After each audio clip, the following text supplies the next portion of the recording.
नमस्कार, आदाब। आप देख रहे हैं खबर अड्डा और मैं हूं आपके साथ सुम्बुलीरम। किस तरह से माफी मांग रहे हो, ये सब घड़ियाली आंसू हैं।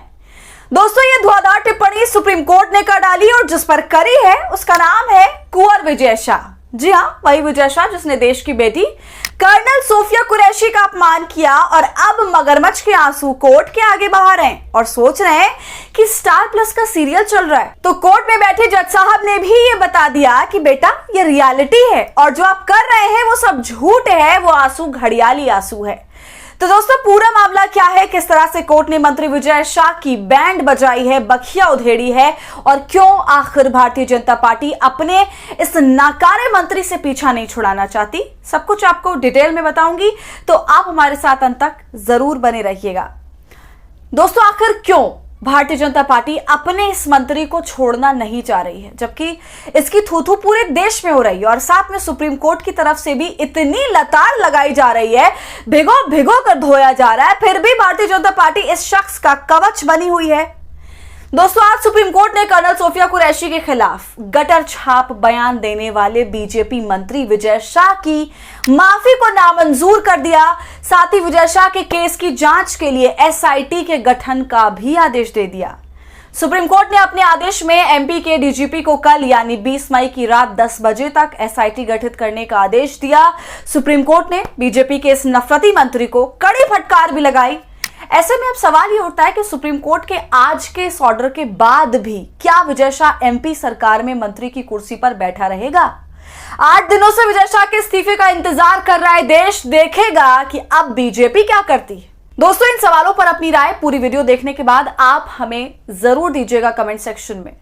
तो अब विजय शाह की माफी को डिक्लाइन कर दिया गया है सुप्रीम कोर्ट ने, और इससे पहले भी जब सुप्रीम कोर्ट अपनी याचिका लेकर पहुंचे थे तब तो इन्हें डांट फटकार कर भगा दिया गया था, मगर इस बार जो नंगा किया है कोर्ट ने इनको, वो देखने लायक है, सारी की सारी टिप्पणियां सुनने लायक है। दोस्तों, सुप्रीम कोर्ट में आज इस मामले पर सुनवाई हुई और जब विजय शाह के वकील ने कहा कि उनके क्लाइंट ने माफी मांग ली है, लिहाजा उन्हें माफ कर दिया जाए, तब सुप्रीम कोर्ट ने कहा कि कभी कभी माफी बचने के लिए भी मांगी जाती है, तो कभी कभी ये मगरमच्छ के आंसू जैसी होती है, घड़ियाली आंसू।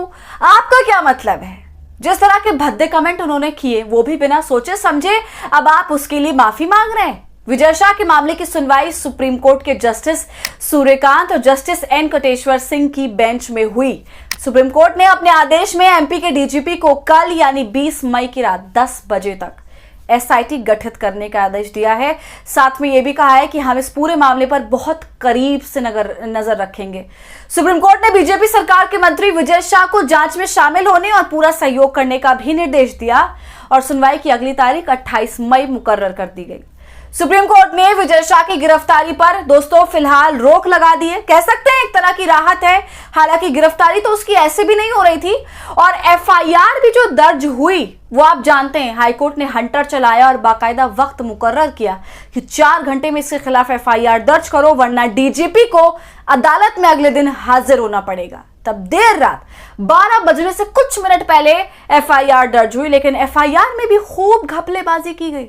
एफआईआर की भाषा ऐसी रखी गई ताकि वो ऊपरी अदालत में बच जाए और जब सुप्रीम कोर्ट में विजय शाह पहुंचा था एफआईआर निरस्त कराने, उसी वक्त जबलपुर हाईकोर्ट में सुनवाई शुरू हुई। हाईकोर्ट के जज श्रीधरन ने कहा कि एफआईआर की भाषा ऐसी है जिसमें छल है, धोखा है, मकसद यह कि किसी ढंग से ये एफआईआर रद्दी की टोकरी में चला जाए। और उस दिन हाईकोर्ट ने कहा कि पुलिस की जांच अब कोर्ट की निगरानी में होगी और एफआईआर में तमाम ऐसे मुद्दे जोड़े गए जो उसके भाषण के अहम हिस्से थे, क्योंकि वो सब हिस्सा एफआईआर से गायब। समझ रहे हैं आप दोस्तों, ये पार्टी अपने नेता को बचाने के लिए किस हद तक जाती है।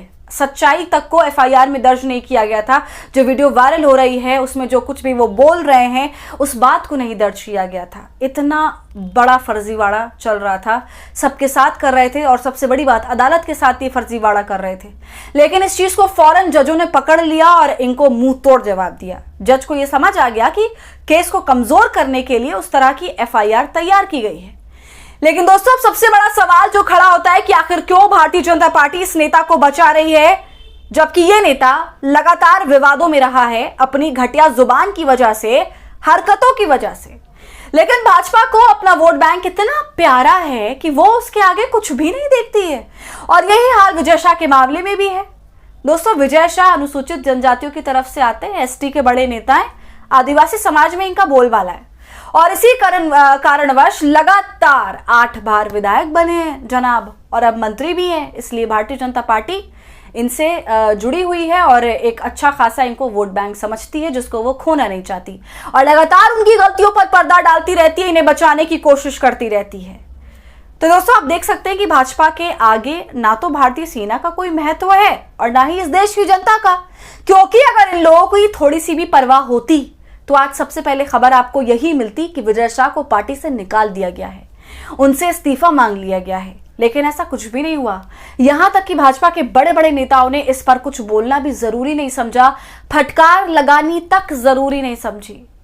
तो दोस्तों, आपका इस पूरे मामले पर क्या कहना है? जिस तरह से सरकार ना सही, लेकिन सुप्रीम कोर्ट ने तो इस नेता की सच्चाई दुनिया के सामने लाकर रखी और साफ ही कह दिया कि ये जो आंसू तुम बहा रहे हो ये सरासर झूठे हैं और घड़ियाली आंसू हैं। तो आपका क्या कहना है? अपनी राय हमें कमेंट सेक्शन में जरूर बताइए। वीडियो पसंद आई हो तो इसे लाइक और शेयर करें और खबर अड्डा को यूट्यूब पर सब्सक्राइब कर लें।